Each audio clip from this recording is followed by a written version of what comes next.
कभी दुनिया के तीसरे सबसे अमीर उद्योगपति रहने वाले गौतम अडानी के पास सिर्फ 1/3 संपत्ति रह गई है। गौतम अडानी जो 130 अरब डॉलर की नेट वर्थ के साथ एक महीने पहले तक दुनिया के तीसरे अमीर शख्स थे, एक महीने में वो फिसलकर 33वें पायदान पर पहुंच गए। फोर्ब्स की रियल टाइम बिलियनियर लिस्ट में गौतम अडानी 35 अरब डॉलर के साथ 33वें नंबर पर पहुंच गए। ये सब अमेरिकी रिसर्च फर्म हिंडनबर्ग की निगेटिव रिपोर्ट आने के बाद हुआ है। 24 जनवरी को जब शॉर्ट सेलर कंपनी ने अडानी के खिलाफ रिपोर्ट जारी की, तब उनकी संपत्ति 127 अरब डॉलर थी और चंद दिनों में इस रिपोर्ट ने उन्हें 33वें पायदान पर पहुंचा दिया है। पिछले एक महीने में अडानी ग्रुप को काफी कुछ देखने को मिला है। बोलता हिंदुस्तान पर मैं हूं आपके साथ मिर्जा शाकिर अली बेग। हिंडनबर्ग ने अपनी रिपोर्ट में अडानी ग्रुप पर अकाउंटिंग फ्रॉड, शेयरों की कीमत में ओवर प्राइसिंग समेत कई गंभीर आरोप लगाए थे। अपनी रिपोर्ट में हिंडनबर्ग ने कहा था कि अडानी ग्रुप की कंपनियों के शेयर के दाम 85% तक अधिक हैं और आज उसकी भविष्यवाणी सही साबित हो रही है। अडानी के शेयर 85% तक गिर चुके हैं। अडानी को ही नहीं बल्कि उसके निवेशकों को भी भारी नुकसान हुआ है। गौतम अडानी की निजी संपत्ति गिरकर मात्र 35 अरब डॉलर रह गई है। 24 जनवरी से लेकर 24 फरवरी के बीच में गौतम अडानी की नेटवर्थ 127 अरब डॉलर से गिरकर 35 अरब डॉलर पर आ गिरी है। एक महीने में ही उनकी दौलत 2/3 स्वाहा हो चुकी है। अब गौतम अडानी के पास मात्र 1/3 संपत्ति बची है। अगर ब्लूमबर्ग बिलियनियर इंडेक्स में देखें तो गौतम अडानी की संपत्ति गिरकर 40 अरब डॉलर के आसपास आ गई है।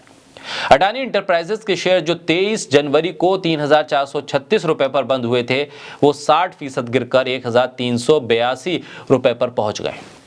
अडानी टोटल के शेयर जो 23 जनवरी को 3,901 रुपए पर बंद हुए थे, वो 80% गिरकर 791 रुपए पर आ गए। अडानी ग्रीन एनर्जी के शेयर जो एक महीने पहले 1,932 रुपए पर थे, वो गिरकर 512 रुपए पर आ गए। ये गिरावट सिर्फ नंबर की नहीं है, ये दिखाता है कि अडानी के निवेशकों को इस रिपोर्ट से कितना भारी नुकसान हुआ है।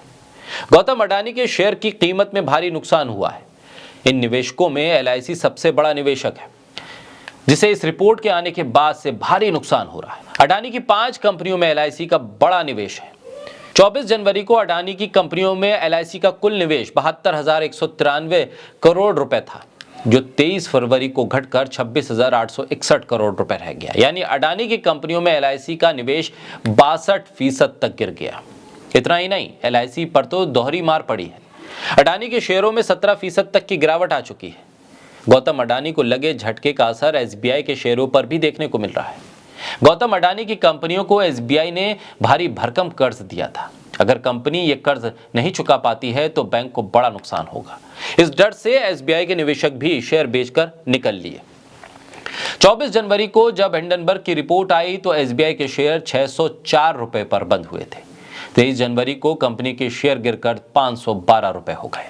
एक महीने में SBI के शेयर 14% तक टूट गए। यानी देखा जाए तो हिंडनबर्ग की रिपोर्ट की आंच सिर्फ अडानी तक ही नहीं है, बल्कि उससे जुड़े हुए सभी लोगों तक पहुंच रही है। ऐसे में सवाल यह है कि अडानी की जो कीमत थी बाजार में, वो गिर रही है। अडानी की साख गिर रही है। अडानी अमीरों की सूची में अब 33वें पायदान पर जा पहुंचे।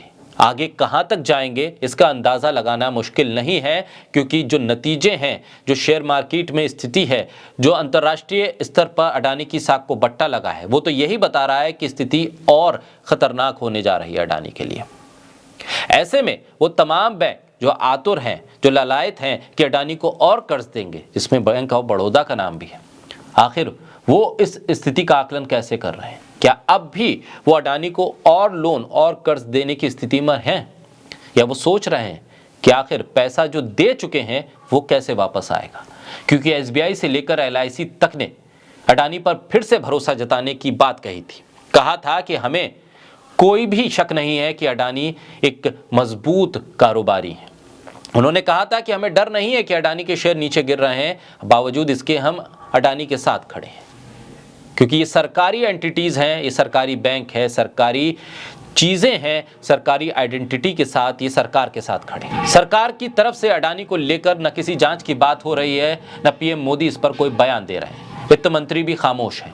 लेकिन जिस तरह से अडानी का कारोबार गिर रहा है, लग ये रहा है कि बहुत जल्द सरकार भी अडानी से पल्ला झाड़ लेगी। और ऐसे में जब अडानी से सरकार पल्ला झाड़ेगी तो फिर उन बैंकों के कर्ज का क्या होगा जो अडानी ने ले रखा है? बड़ा सवाल इस बात को लेकर है कि दुनिया भर के बैंक अडानी से दूरी बना चुके हैं। ऐसे में अगर अडानी का कर्ज डूबता है, अडानी डूबते हैं, तो इन बैंकों का क्या होगा, और इन बैंकों के साथ साथ उन लोगों का क्या होगा जो इन बैंकों में अपना पैसा रखते हैं, जो इन बैंकों में अपना निवेश करते हैं।